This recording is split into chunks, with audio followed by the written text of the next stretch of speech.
Welcome back to the Jeremiah Show. My very special guest today, having such a great time with her, Golda Zahra.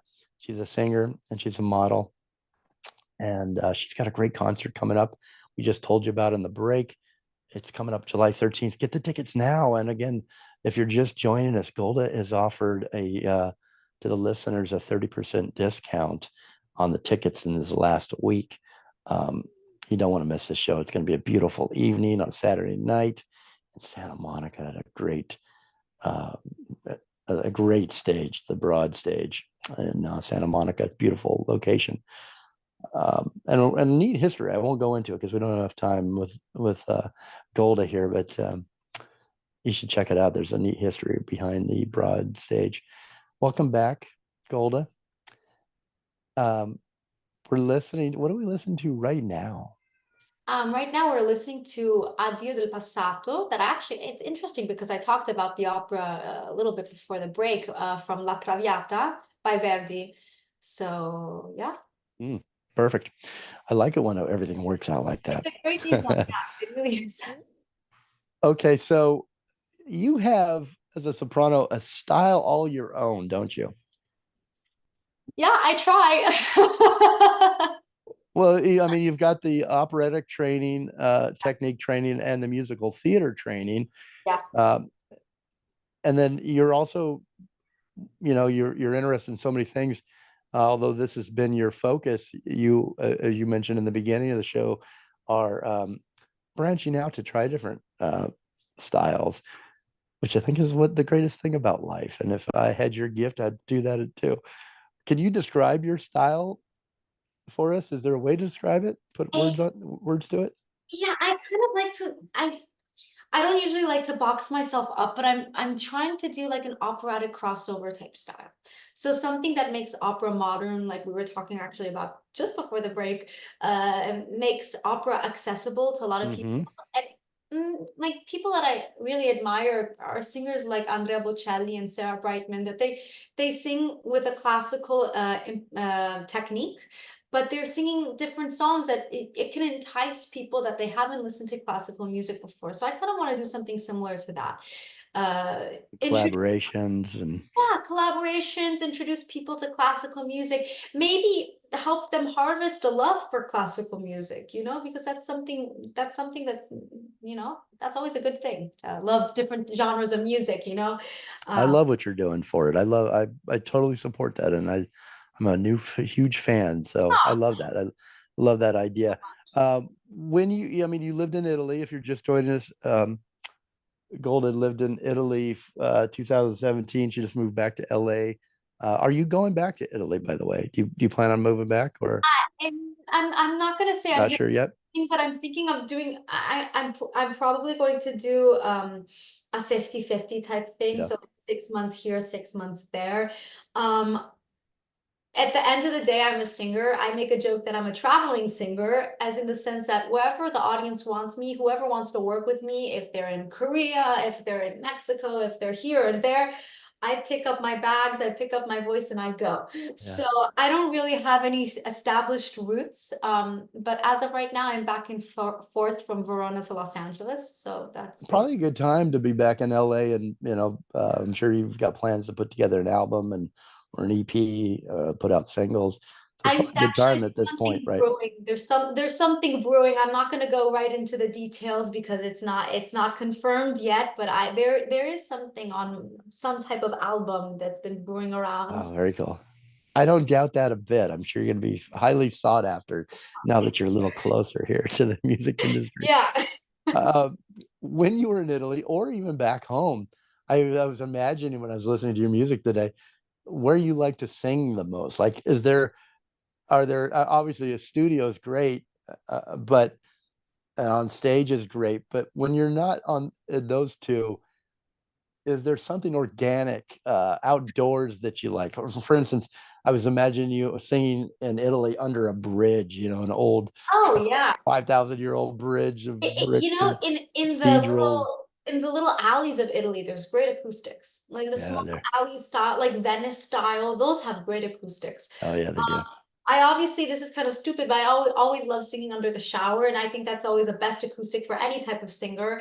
But other than that, I think also churches, Hmm. religious places, because they have vaulted ceilings, and so that's very good for the acoustics. Like the voice, just like you can even whisper, and they'll hear you at the very back of the room, you know? So those are always great venues to sing at. Outdoors is fun also. Outdoors Yeah. is really. Have you ever had your own personal Sound of Music experience where you're running through a field and just singing and belting it out? This is we're talking about a Sound of Music super fan. You're talking to a Sound of Music Julie Andrews super fan that actually went twice in one trip to Salzburg to the Sound of Music tour. I wish, not yet. I need to go to the same hill. I'm wearing something similar kind of. I could have just gone like this to the same hill. I just need to cut my hair and dress like Julie Andrews in it. I could have done it. You still can. You gotta, I still it's a can. good long life. Salzburg is still here. You gotta have goals, right? Things to Yeah. obtain.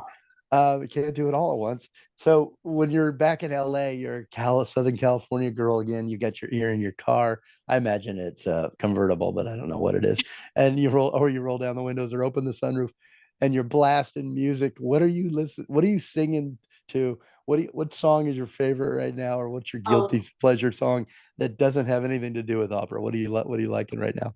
you know, guilty pleasure. I don't listen to opera in my like that's for me, that's like strictly work, not work. That's study for me. Yeah. I listen to everything but opera actually in my phone. I'm still listening to Beyonce's Renaissance album. I'm listening to Cowboy Carter. I'm listening to a lot of Italian pop songs because I've become straight. I love Italian pop songs from this day and age. So I'm just listening to it. I could just yell it on, listen to it with my headphones while I'm walking or jogging and yell it, and no one understands what I'm doing, but it's fine. It's a vibe. I like it. Well, sorry I outed you there. It's all right. Thanks for answering the You question. understand. I don't know why, how you got it, but you understood. You got the vibe already. That was it. Let's talk about this unforgettable evening Yeah. with Golda and the Dream Orchestra, conducted by Maestro Daniel Suk. Tell us about Daniel Suk and your relationship. Well, I mean, I have a lot of history with Daniel, and I'm so grateful out of actually all the conductors that I could have worked with that I'm working really with him because he knows my voice for so long. He's worked with me since I was 13. He's really seen the evolution of my voice. And he's just such a positive person. And the thing about Daniel is that he loves mentoring and fostering young talents. He has his own youth orchestra. It's called youth. I think it's like a Los Angeles Youth Orchestra. I went and saw them at Carnegie Hall. They were fantastic. His youth orchestra, other than the Dream Orchestra, and he's always been like so encouraging, and I feel like as a person that has, he's really an artist. He used to be a singer, and now he's conducting, and he still sings. He still has an amazing voice, but now he's focusing more on conducting. And I think that's just so important to have as a teenager and as a kid, to have someone that Hmm. gives you the opportunity to say, I believe in you, here, come and sing, and so I met Daniel through that at the Colburn School. Actually, the first concert I worked with him at was at the Colburn School with a bunch of young artists, a lot of pianists and violinists, a lot of different musicians, and it was something that's really amazing. I think that's something that really resonates with me even now as an adult. It's something that I would like to do personally, be able to give opportunities to other young artists, because I mean, there's no better experience than to be able to be on the stage and experiment something and show what you've got, so. Yeah. Okay, so I'm going to give out the information again here. Yeah. And then we come back. We got just a few minutes, but I want you to, if you could, tell us kind of what to expect. If you can tease us a little bit for the concert, go to goldainconcert.com to get your tickets right now. And Golda is offering to the listeners 30% discount. You type in Angel, all caps, right? No, Golda. it's Angel lowercase, I believe. Oh, Angel lowercase. Um, you're just an angel all uppercase. That's why I got mixed up there. My guest today, special guest, is award-winning soprano Golda Zahra. She returned from Italy, and she's got a groundbreaking debut concert coming up. You guys want to check it out because she's hailed as one of the rising stars of her generation and a promising young opera singer by the Los Angeles Times.